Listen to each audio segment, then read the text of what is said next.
Hello and welcome to Craft Beerstream number 5. Wow, number 5. It is. And people are still watching. That's great. We're going to be viewing our 3 beers for the week, I think. We are. We got some good ones lined up this week? Yes. I mean, we always have good ones. Yeah, we do. Of course we do. We don't sell naff stuff, do we? No. It's been really interesting this week, though, because we've had a couple of absolute corkers on, haven't we? And they haven't lasted any time at all. No. So between when we were last doing the video and this one, we've turned over some of the beers that I think would have been really great to talk about, but they just went. Like, we had Taffa Taffa from Gypsy Hill on, didn't we? And it was a 30-litre keg, and it lasted like 2 days or something. I don't even think it lasted that long. No, it was flying out. Yeah, so no, it's yeah, we want to kind of pick the ones. Sorry about the noise. Darcy's just decided to drink a gallon of water. Sorry, she's joining us for a drink. That's fine. Yeah, that's right. Hopefully it's not alcoholic, because... Do you want to do a review of your water, Darcy? Yeah. Do you? No. No, she doesn't.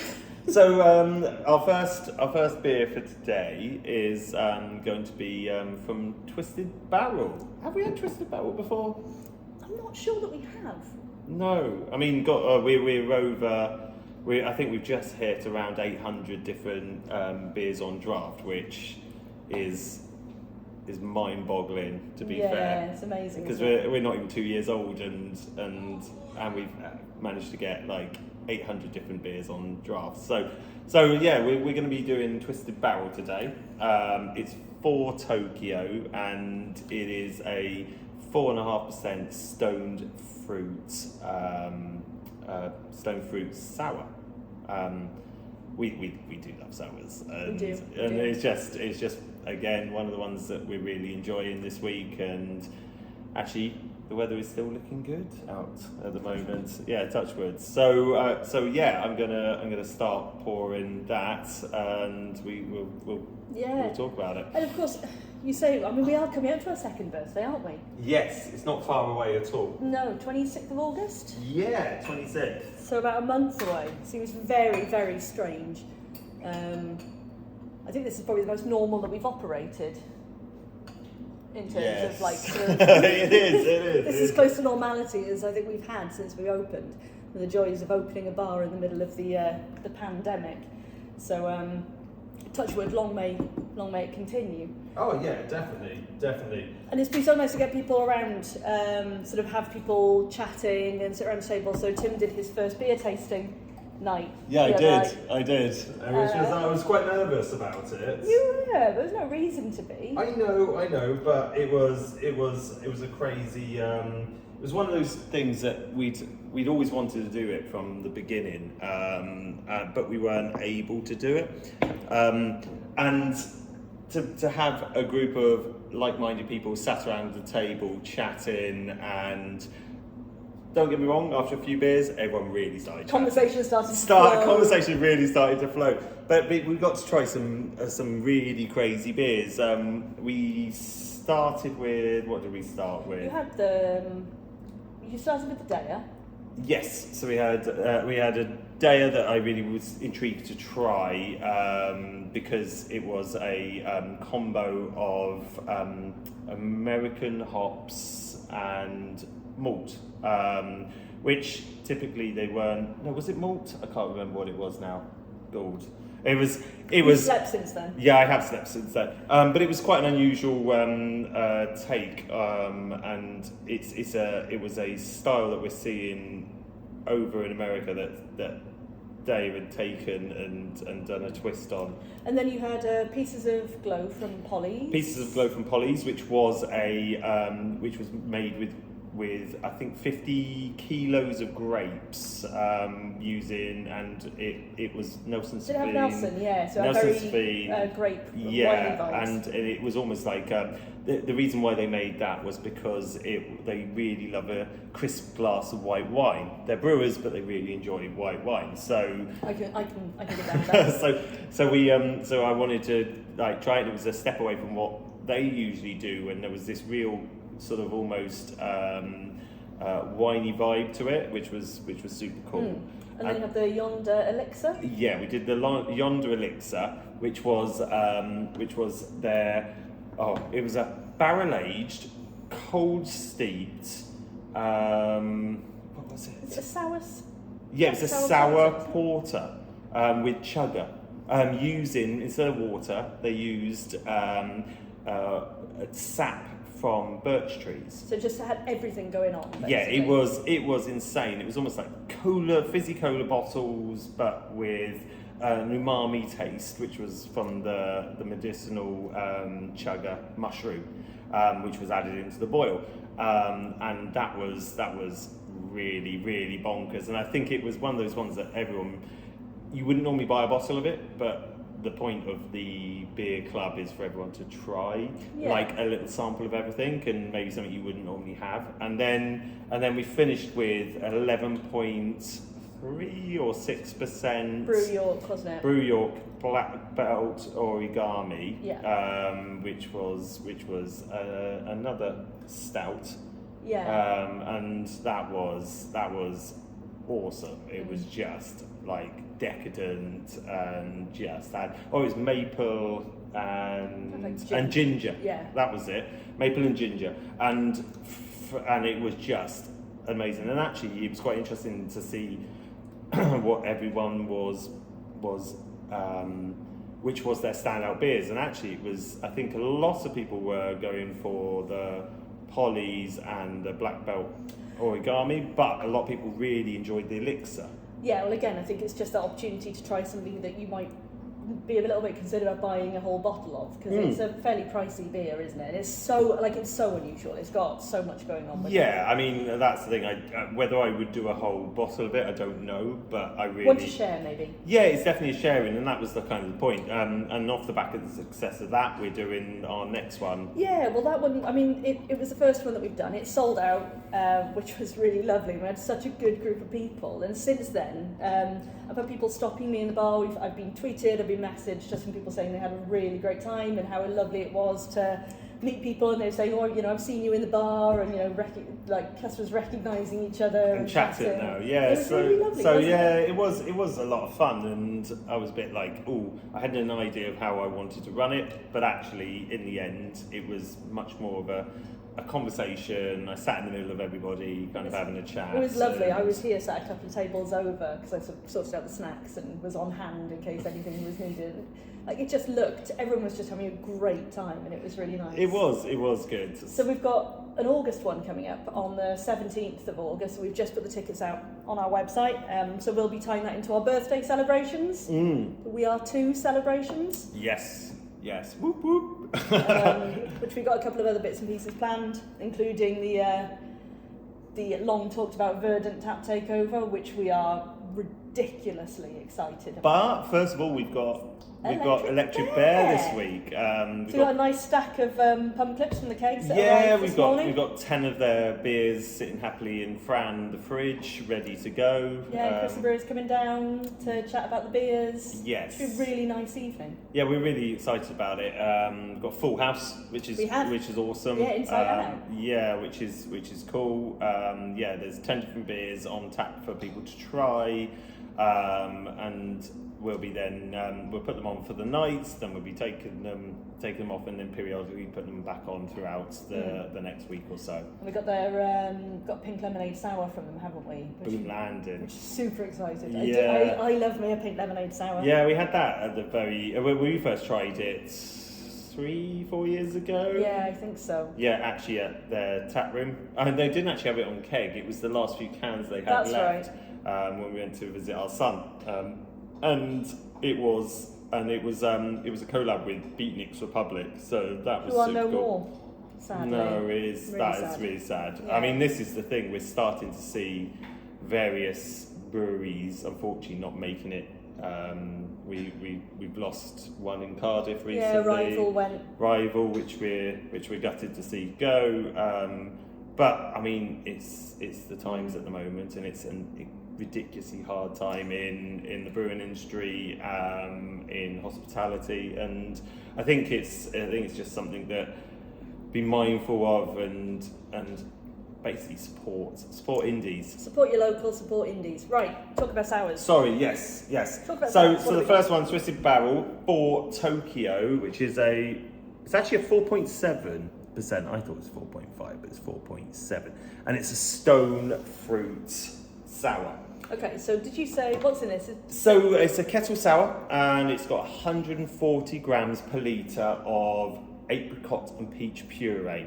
I think this is either the first or second in their series, because there's another one called For Nairobi, which actually used mango puree. 40% is malts, oats in the mash, and they also use vanilla essence. So, ooh, I'm excited. So I've not actually tried this. It went on after. Well, we haven't been here for it. Yeah, well, because Taffa Taffa disappeared overnight. And then we had another sour we had a on. watermelon sour, didn't we? Yes. And that vanished as well. Yeah, literally vanished. I mean, that was like if you've had kitten candy. No. Candy kittens. Candy kittens. Yeah. The sour watermelon. Sour sweets. watermelon. They're the vegan sweets. And I think it was 3.8 as well, so it was a really super sessionable. Beautiful blush colour to it, like lovely balanced sweetness. I think for the weather that we had, the weather we have been having recently, I think it was absolutely spot on. But yeah I mean it just like we've had 2 sours. We've gone through. This is the 3rd sour since we opened on Wednesday. Yeah. Wednesday to Sunday. So so you understand how much our customers love our sours here. So yeah, I mean, let's try. I mean, it looks pulpy, doesn't it? Yep, really pulpy. And look at that lacing that it leaves around the glass as well. It's got like a really good viscosity. I guess that's going to be from the puree and also probably from the oats. Which, if you definitely. I mean, if you think about peach and you think about like Bellinis and peach juice, it has got that quite thick pulpiness to it. Okay. Ooh. There's not so obviously with some sours you get that real almost off notes and off smells from it, but you're not getting that from this. So did you say there's oats in this as well? Yeah, so 40% of the mash is oats. Okay, so that's going to give a nice creaminess to it. Yeah, soft mouthful. As well. Soft mouthful. Well, I'm expecting that. All right, well, cheers.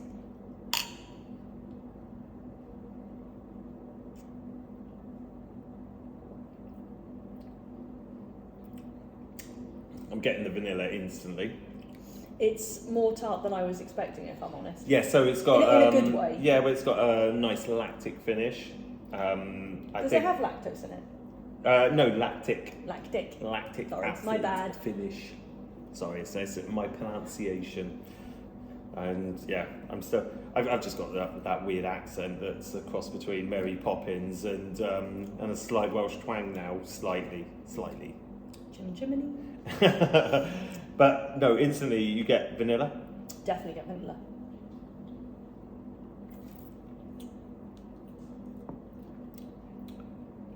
The slight subtle peach. Yeah, I'd say the fruit is there, but it's very subtle on this one. And you get the fruit all on the front, and on the back you're left with that vanilla oaty creaminess, but there's not actually. And I definitely get the sour, the acidic notes. Yeah. The fruit goes pretty quickly. Yeah, but it's a around. kettle sour, so that's kind of you'd expect to see that. But it's not like your smoothie sours where it's really thick. It's not hugely thick, but there's a lovely creaminess which has just come from the oats. What did you say the ABV was on this one? So the ABV is 4.7. Yeah. So it's not insane. No, it's not. Still sessionable, but I wouldn't be like. I don't think, but it doesn't lack in flavour, even though it's slightly lower on the ABV. I wouldn't say. And the sour, you said it's a kettle sour, so it's got a very tart, fresh, clean finish to it. But it's not. I'm not sort of like. It's not really, stripping my taste buds out. I think it's a very nicely balanced.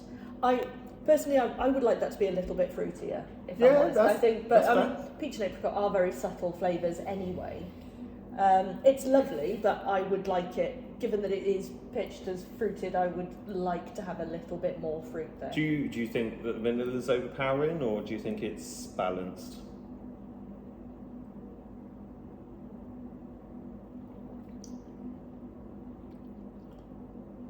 Maybe a little. I mean, It's definitely when you get to the mid and back notes, the vanilla really kind of comes through on the end. Yeah, I mean this has got a 3.96 untapped rating. I think it's a really nice sour. It's fresh. As I said, it's got a really good level of tartness, bit of sweetness. Personally, I would just personal preference. I would like that to have been a little bit fruitier, but it is lovely. I think the vanilla's well balanced. It's, as I said, you don't get too much from it. Yeah, you do, and you get it a little bit on the nose as well, but it is more on those back notes. I mean, it's a very, it's quite a sophisticated sour. I feel it's not jokey, it's not gimmicky, it's not, you know, I could drink a pint of this because it hasn't got too much going on. Yeah, that's fair. You know, some of the sours I've tried, like they're beautiful, but half a pint would be enough for me. Yeah, it's interesting because I wasn't. So the one that was on earlier in the week, I can't even remember what it was called now. But the watermelon one, I wouldn't normally. I don't automatically go for watermelon. It's not my go-to sort of flavour. But I will say that I ended up having. I basically had a pint over 2 halves of it, obviously, and you went back, didn't you? And then I don't normally do that. I go one then the other. And again, we're talking about beer you can't try, which is always terrible. Sorry about that. But no, I enjoyed that. I don't think I would have any more than a half for me. I think that's probably where I'm at on that. Yeah. So Twisted Barrel for Tokyo. Yeah, 4.5%. 4.7. Sorry, 4.7. 4.7%. 4.7. Apricot, peach, vanilla, oats. Yeah. Good. Kettle sour. Kettle sour. Yes. Nice. What we got next? Okay. So the next one, I'm excited about this one. This is, I think full disclosure, I've actually tried this one. Well, I think we were coming down on Sunday, and we bumped into for our friends. Every Sunday we meet with our friends for what we call Sunday Club. Sunday Club. Yeah. And we bumped into one of our regulars who was leaving, and we said, "Oh, are you going back?" He said, "Well, I wasn't, but this beer had just gone on, and we had it in can before, and everybody just went nuts for it. It was a new brewery for us. I think that can was the first time that we'd tried it. No, we've had stuff from them on. No, I think that can might have been the first. I think it was after that we said we have to try these ones. Oh, okay. And everybody was raving about it. Okay. And of course, I think that was the case, but I'll go with it. Okay. Sure, it makes great viewing. And this is a brewery that actually, when we posted up about the can, they came back and said, "Oh yeah, like it's so nice to be in your place. We were drinking at your bar last summer. You have such a great place there." Of course, we had no clue, didn't we? So we were just like, "Oh my god! Like next time you're coming, can you say hello because we love your beers?" So yes. So the beer that we've been talking so much about is Sakura from Glasshouse. Glasshouse from Birmingham. It's a 6.3% New England IPA, hazy. So I'm going to pour that and we'll try it. And I already know it's good. so let's do it. Oh, spoiler alert. Yeah, so Glasshouse are a Birmingham-based brewery, aren't they? And we've had a couple of things now in can and on keg. Their beers are absolutely fantastic, and as I said, they're lovely people as well. So they came down and they've been to our bar, which we didn't know about. Sakura we tried on can the first time, and when we have a beer in can versus keg, they can often drink like two very different beers. Keg is always king or queen, I guess, because it is sort of fresh and I guess it's the truest representation of beer. So for something to be so good in can, we have really high expectations of it in keg. Oh, definitely. And I think it's safe to say we have not been disappointed. No, definitely not. I was really enjoying it. So it's basically Nelson Sauvignon and Mosaic. Two of my favourite hops. 4.04 on Untapped, which, if you follow Untapped, anything really close to 4 is good. Anything above 4, yeah. Stonking. stonking. So yeah, and being 6.3 as well. So higher on the ABV. Yes. Not a session. No, definitely not a session, but that's no bad thing. That's definitely not a bad thing. So let's try this.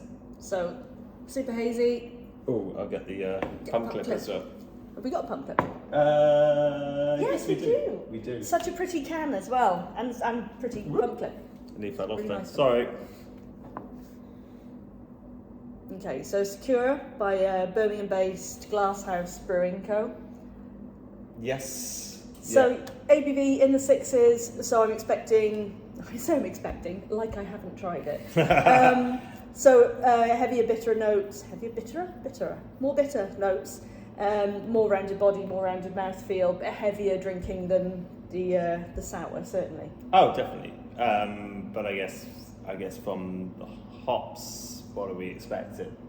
Well, I mean, Nelson Savan, so you've got the white winey notes, grapey notes, so it should have grapey, grapefruity, that kind of very fresh notes. Yeah. Mosaic, super floral, stone fruit notes in there as well. I mean, like, I'm all over this already.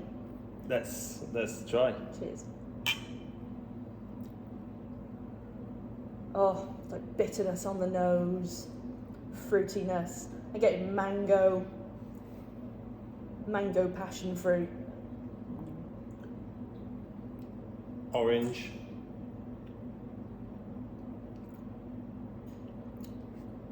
That is so creamy on the mouthfeel. It's so smooth and rounded. Orange and tangerine. Yeah, it's like slightly marmalade-y. Yeah. But yeah, it's. I think you could probably tell it's in the 6s, definitely. It's a weightier beer, certainly. But I wouldn't say it drinks like a 6.3%. I don't think it drinks like a 6.3. I mean, I don't think it drinks any heavier than 5.5, I would say. Maybe it's lovely and creamy. It's really nice rounded mouthfeel. It's got good level of bitterness in it. What is it? Is it an IPA? Is it what do they call it? It's an IPA. Yeah. So yeah, New England IPA style, but obviously super hazy as they seem to all be now. I think that's just the style now, isn't it? Nice balanced bitterness. Yeah, definitely notes of fruit, pithy. Yeah, that pithy orange. I think that's almost like that bitterness that you get with it as well. Slight soft melon. You getting that?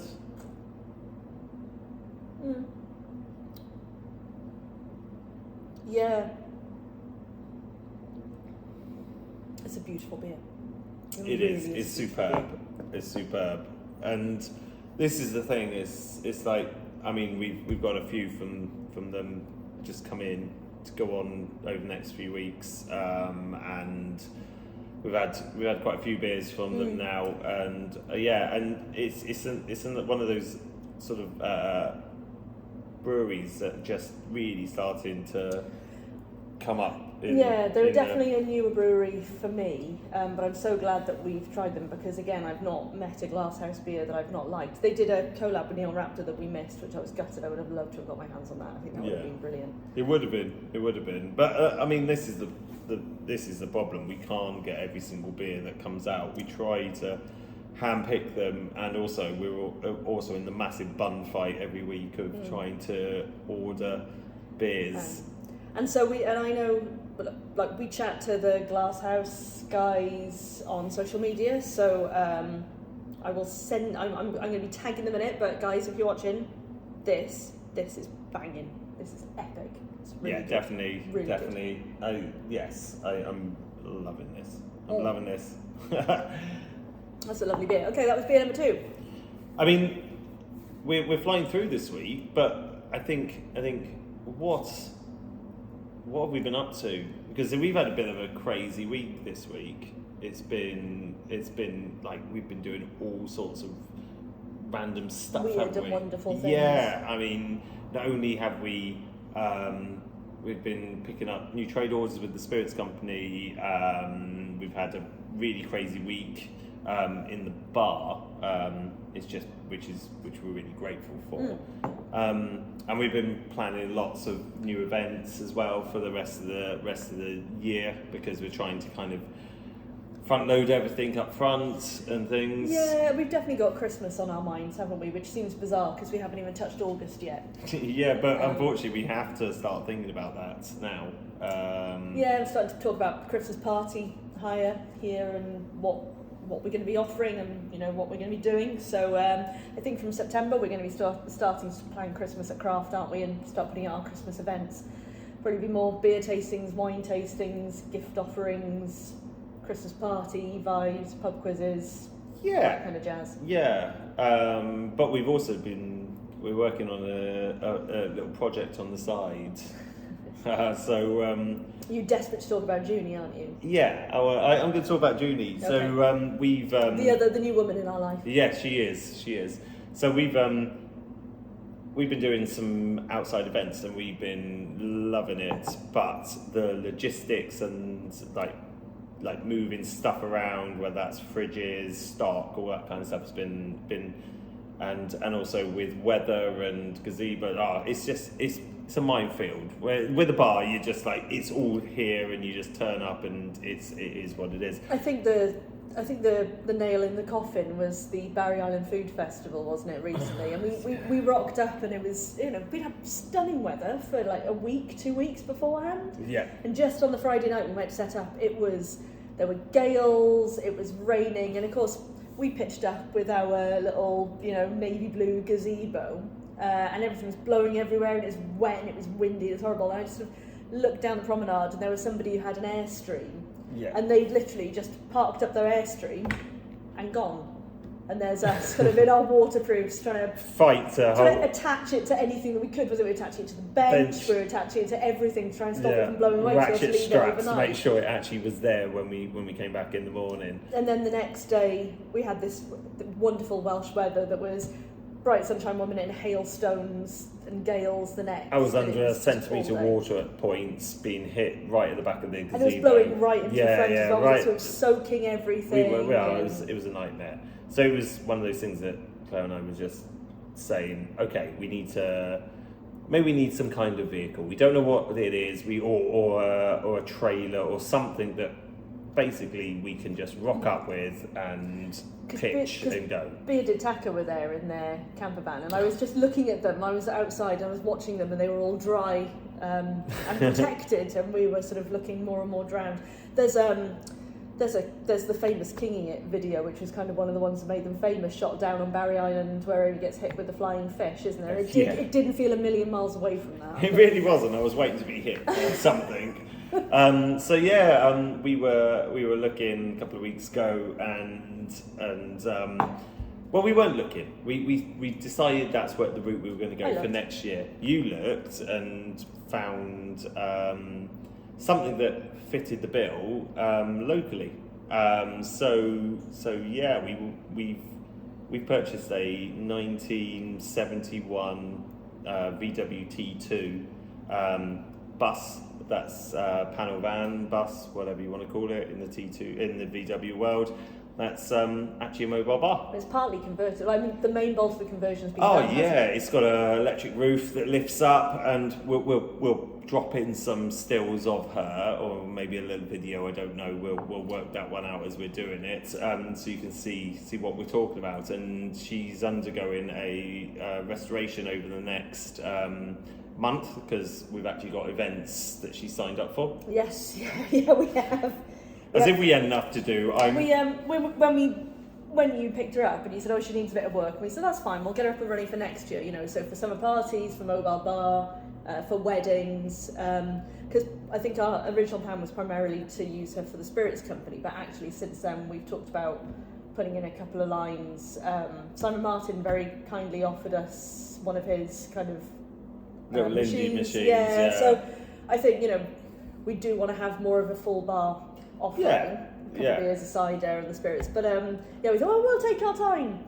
And then 3 events came up. So we got approached for one of them, and we went for 2 of them, and they were all quite close together, and we just kind of thought, one of them was a classic car-based event. Well, 2 of them are classic car. One is a VW air-cooled event, so it's the perfect vehicle. 28th of August on the Barry Island. It's called Barryfornia. It's the summer edition, so we're going to be doing that as long as it's finished. So, but the problem is, I'm juggling now. Not only all the other stuff, I was under it trying to get the brakes working because it sat around for 2 years. It literally had no brakes, so we had to trailer it there and driving it. It was an interesting experience not having any brakes. They're kind of really important. So, but we I made headway yesterday, didn't I? You did. Yeah, we've now have front brakes. I've just got to bleed the rear brakes. So it's nothing catastrophic. Just needs a bit of work. We're going to spray it and get it. So she's called Juniper Bay, which is the colour of our blue for our spirits brand. But also, she's a bay. She's a bay window. She's T2 bay window. Yeah. So it worked really well. Yeah, and Juniper's the main predominant botanical in gin. It was just meant to be. So you'll be able to follow her journey if you're into classic car restoration. If you just want to see us getting in a right tangle. We'll be posting about her probably on YouTube and definitely on Instagram and a few places. And if you're interested next year, I think we're going to try and keep events close to home because we're not sure. She's an old girl. I'm not sure how well she's going to travel. She's 50 years old, so I'm not sure how far she can travel. That well looked after. So, but if you've got events next year, weddings, bar mitzvahs, corporate events. Yeah, we can do stuff in South Wales. It's going to be a lot of fun. I'm still learning to drive her. I'm struggling to find second gear. I've not driven her yet. I only met her for the first time yesterday. She's beautiful. She's very cute. She's going to be really cool. So we're going to get her in for. So you've got to do some work, and we're going to get her in for painting. Yes, so that's the next thing. And I'm currently working on her in every spare hour I've got to make sure she's ready for the end of August. Yes. So shout out to our friends at Holbrook Dubs as well for giving us the space and for helping us out. So so more news on Junie will be coming. The final beer. So moving into a stout. We are going to go for. We are now working with Wilde Hedonistic Experience. We've gone back down on the ABV. It's 4.5%, and it's a milk stout. So all of our breweries today have been definitely got a northern kind of. We have, and they're from Leeds. Leeds. Yeah, well, we first found out about Wild Child because my brother recommended them to us. Yeah. And he was, saying, you need to go and try this brewery. So we did, and we tried a couple of their stouts, and they're fantastic beers. Really, in a also random way, I used to supply kegs to them. So even though in my old corporate life I used to work in IT and all sorts of other stuff. I spent a year working in the brewery industry, and basically I was making one-way beer kegs for. A company called Eco Keg. Sorry, you will see us smiling. This is because there are people walking, but right behind you, we've got the doors, and even though the site's closed and we're closed, there are people walking up to the door and smiling and waving at us. So if you see us shaking our head or smiling or laughing and looking into the distance, it's because there are people at the door of the bar. Which is always disconcerting. It's if you're ever coming past the Goodsheds at about 8 o'clock on a Tuesday night and stick your head in, you'll probably find us here talking at an iPhone looking towards the doors. Oh yes, yeah. You can come and distract us. So yeah, I was working with Eco Keg, and we supplied these one-way beer kegs to them. So I was aware of them, but I never really thought about having them here at the bar. But your brother mentioned about that we needed to try them, so we did. And this one's called Hedonistic Experience, 4.5%. But this is actually the younger sibling of a previous beer they produced called Hedonistic Existence, which was a 6.3%. Okay. Yeah. I want to say that I've only ever tried stouts from Wilde, which I'm pretty sure is, they do all styles, obviously, but the stouts that we've had before, so we had like the Brownie Hunter, which was a chocolate brownie, and that was fantastic. Yeah, I don't know whether we've had anything other than stouts. Oh, no, we had the bitter. We had their English bitter during lockdown. Yes, we did. And that was great as well. Yeah. So another new, relatively, up-and-coming brewery. I think actually they all have been today. All three breweries have been slightly on the smaller, younger scale. We've talked before about with Polly's and Daya and Verdant and Cloudwater, who are certainly, and Vault City, who are pitching up, and Lervig. In the bigger end, like these three breweries, I would say are fairly. I think they class themselves as microbreweries. Yeah. I don't think they're not that well known. I think. No, I don't. Up and coming. Up and coming. So this is apparently using 6 malts with cocoa powder, natural chocolate essence, and lactose. So it's going to be like chocolate milkshake then. Chocolate milkshake vibe? Yeah, and this is a 3.93 on Untapped. Got the clip? Oh, yes. Slacking. I know. Week 5. I know. You need to put the clip in front so I can do my little funky titles. I got complacent. There we go. See, and cue funky title. So look at that. I mean, that's lovely. So stout? Yes. Stout, Milk stout. Milk stout. Yeah. Yeah, lactose, cocoa powder. chocolate essence. So, ABV, please. 4.5. 4.5. That's very sensible. Straight away. Oh, chocolate notes. Chocolate. I would say.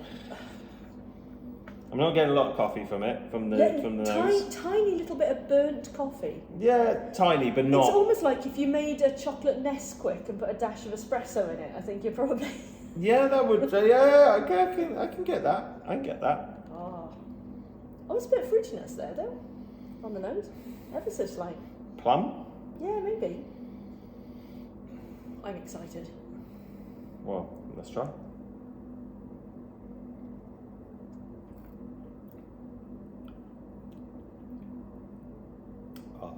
Yeah, I like that. At 4 degrees today, it's lovely. I wonder, it's again with stouts, we always say try and open it up, let it warm up at the table. But actually today, I think it works really well at the slightly lower temperature. A little bit more carbonated than I was expecting. Fruitiness is definitely there. Definitely. I'm getting almost a chocolate Nesquik. Yeah, but I think that fruitiness, it's almost like a red currant, near currant kind of vibe in the mix there. Bit of I'm still feeling a slight bit of plum from that. Very subtle, but it's there. It's there. It's probably a little bit more carbonated than I would have liked. I think a little. Okay. But considering it's got the chocolate essence and the lactose, sometimes when we've had chocolate stouts or milk stouts that have got like lactose in it, can almost leave a powdery type taste. Yeah, well, and this doesn't have that at all. We're not getting it at all. It's very clean. Oh. Yeah, it's not it's not super thick. Sorry. It's not super thick. But there's a nice weight to it without being too over the top, and I think that's down to the ABV. I'd be interested to try the older sibling at the 6.3 to see what the difference is. See whether you get much more of a thicker mouthfeel, almost like milkshake. Yeah, I would expect. Because it's interesting when we've got the quintessential milkshake stout, which is the Wiper and True, which kind of would be my sort of go-to. I think this is really lovely. It's a little bit more complex. As I said, it's not quite as thick and malty because it has got that carbonation and that fruitier notes to it. So it is a little bit cleaner, a little bit lighter. I think sometimes with milk stouts they can be a little bit heavier. Yeah, definitely. A little bit cloying, and sometimes they can have that like that powdery note, and this doesn't have any of that. No, I don't. No, it definitely doesn't. But I think it just sits really, really nicely. I think it sits really, really nicely. Yes, that is delicious. That is delicious. It's a lovely beer. And somebody else coming to the door. Try the door. No, definitely closed. We're not open. Sorry. So anyway, we thank you ever so much. Well, we'll carry on talking about the beers. We're going to have to pause it for 1 second. We'll jump it out and we'll come back to you. 2 seconds.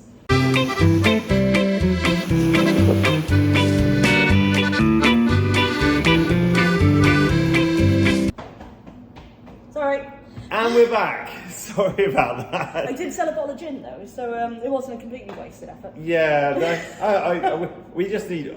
I think the answer is in the future we just put a note on the window that says we're filming. Please do not disturb. Because I don't think he quite got it. But busy night tonight though. He was desperate for his gin. He was. Which we can't complain. I'm not going to turn down sales from my phone. No. Anyway, sorry. Yes, stouts.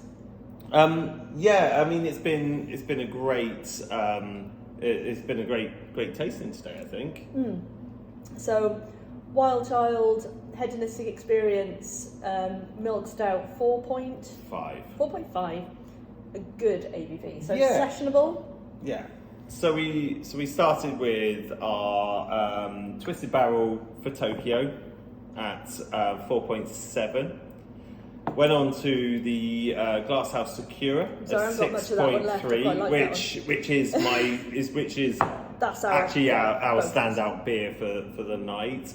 And we ended up with Wild Child Hedonistic Experience. The older sibling is Hedonistic Existence, but that's at 4.5%. And the obligatory glass of steady that we started off with before we started. Oh yeah, we always do. I have to have my cider steady. But thank you ever so much for watching. We love doing what we're doing, and we're loving the fact that everyone is watching, and we're gaining more and more subscribers. So please send it on to people that haven't watched it. We had some great recommendations for ciders and things after last week's episode with the Bird Market. Yeah, we had a guy in Philadelphia, I think he was chatting about ciders. So there were a couple of lovely comments. Ciders. So, But please comment below. Tell us what you're drinking. Yeah, tell us what you're drinking. Click the subscribe button if you haven't. Click the notification bell so it lets you know whenever a new video is live.